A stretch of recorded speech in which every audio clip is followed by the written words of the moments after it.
بسم اللہ الرحمن الرحیم۔ السلام علیکم۔ میری طرف سے آپ کو رمضان مبارک۔ کھانا بنانا بھی ایک فن ہے، آئیے میں آپ کو سکھاتی ہوں۔ یہ کہنا ہے ایک خواتین کا جو ایک آرٹیکل میں اپنا ایکسپیرینس شیئر کر رہی ہیں۔ ان کا کہنا ہے کہ کھانا بنانا ایک فن ہے جو بہت ہی آسانی، جلدی اور بچت کے ساتھ بنایا جا سکتا ہے، اور فن آپ کے ساتھ شیئر کرنا جا رہی ہوں۔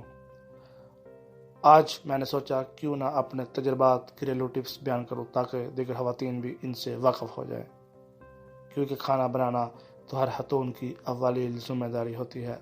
اگر وہ اس ذمہ داری کو بہترین طریقے سے سر انجام دینے لگی تو یہ میرے لیے صدقہ جاریہ ہوگا۔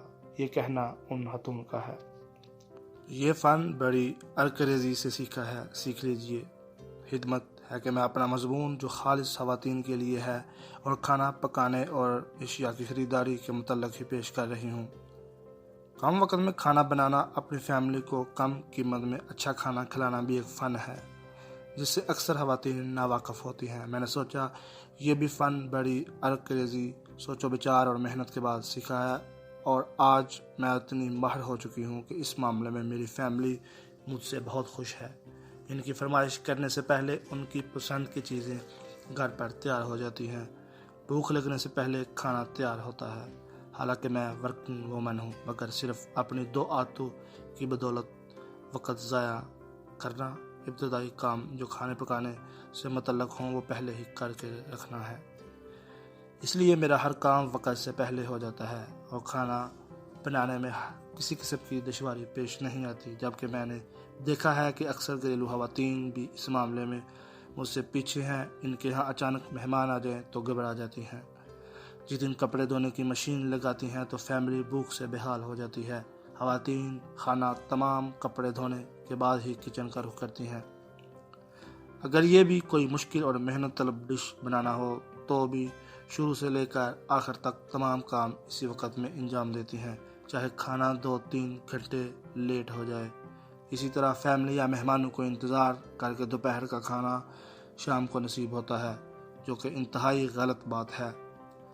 یہ سب کچھ دیکھتے ہوئے آج میں نے سوچا کیوں نہ میں اپنے تجربات، گھریلو ٹپس بیان کروں تاکہ دیگر خواتین بھی ان سے واقف ہو جائیں، کیونکہ کھانا بنانا تو ہر خاتون کی اولین ذمہ داری ہوتی ہے۔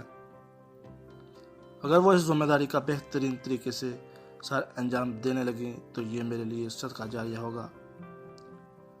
نمبر 1، پیسے بچانا اور کم قیمت میں بہترین اشیاء خوردنوش خریدنا۔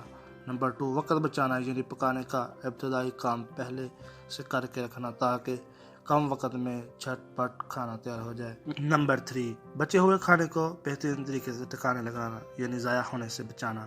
اگر خوردنوش کو تھوڑے کے بجائے وافر مقدار میں خرید لیا جائے تو یہ کم قیمت میں ملتی ہیں اور اسی طرح کافی بچت ہو جاتی ہے۔ مثلا اگر آپ 1 پاؤ سبزی خریدیں گی تو وہ مہنگی ہوگی بنسبت 1 کلو کے۔ یہ سبزی بھی اگر آپ اسی سبزی فروش سے لے گی جس کے پاس صرف 1 یا 2 آئٹم وافر مقدار میں ہوں تو اور بھی سستی ملے گی، کیونکہ اس نے خود اتنی مقدار کم ریٹ پر لی ہوگی۔ لیکن اگر آپ سبزی اس سبزی فروش سے لے گی جس کے پاس 2 کلو کی کافی ساری مختلف سبزیاں موجود ہوں تو وہ کبھی کم قیمت میں نہیں دے گا، کیونکہ تھوڑی مقدار میں وہ بہت زیادہ پیسے دے کر لایا ہے۔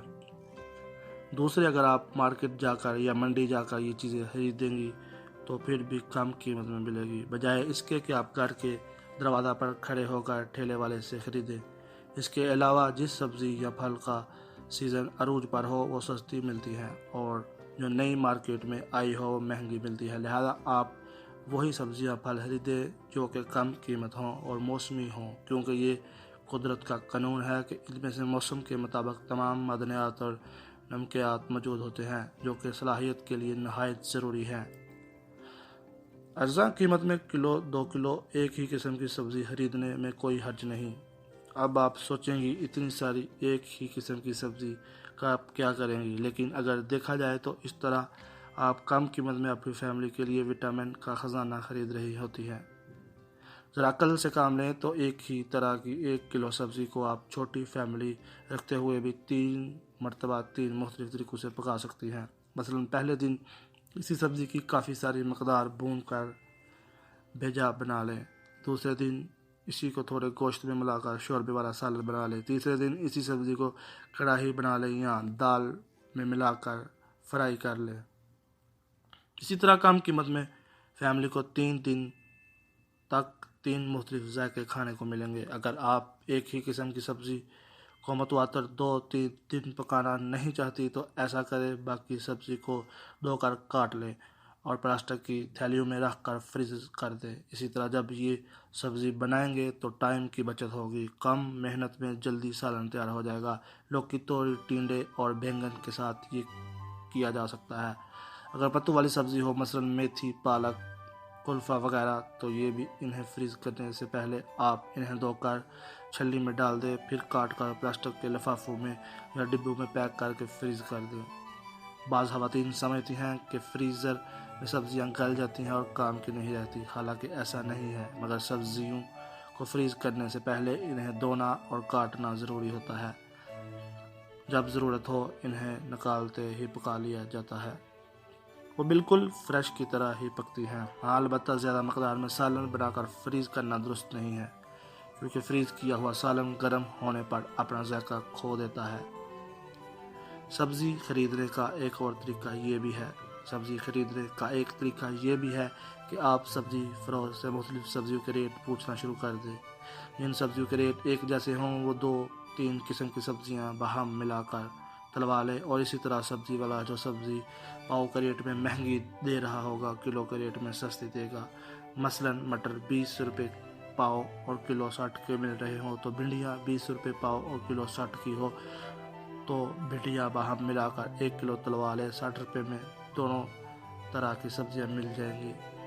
ایسی سبزیاں جو فریز کی جا سکتی ہیں جیسے مٹر وغیرہ اپنے سیزن میں کافی سستی ملتے ہیں اور سیزن کے بعد انتہائی مہنگے، لہذا عقلمندی کا تقاضا یہ ہے کہ اس کے ریٹ کم ہوں تو اسے کافی مقدار میں خرید کر چھیل کر فریز کر لیا جائے۔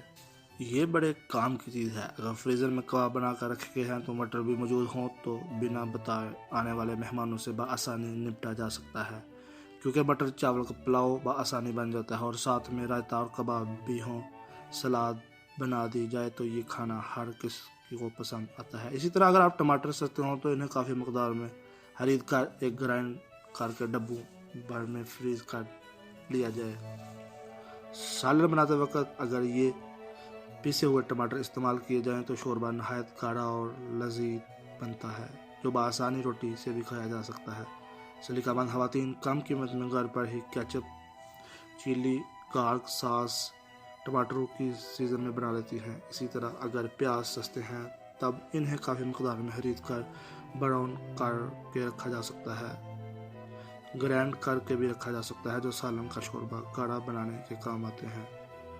یہی حال ادرک اور لہسن کا ہے، بلکہ اب تو خواتین مسالہ روزانہ پیسنے کی بجائے ادرک لہسن پیسٹ فریج میں رکھتی ہیں اور سالن بناتے وقت باقی پیسے ہوئے مسالے ملا کر استعمال کرتی ہیں۔ اسی طرح ٹائم کی بھی بچت ہوتی ہے، اگرچہ یہ خیال کر لیا جائے کہ ادرک لہسن کو اس وقت زیادہ خرید لیا جائے تو جب کم قیمت ہو۔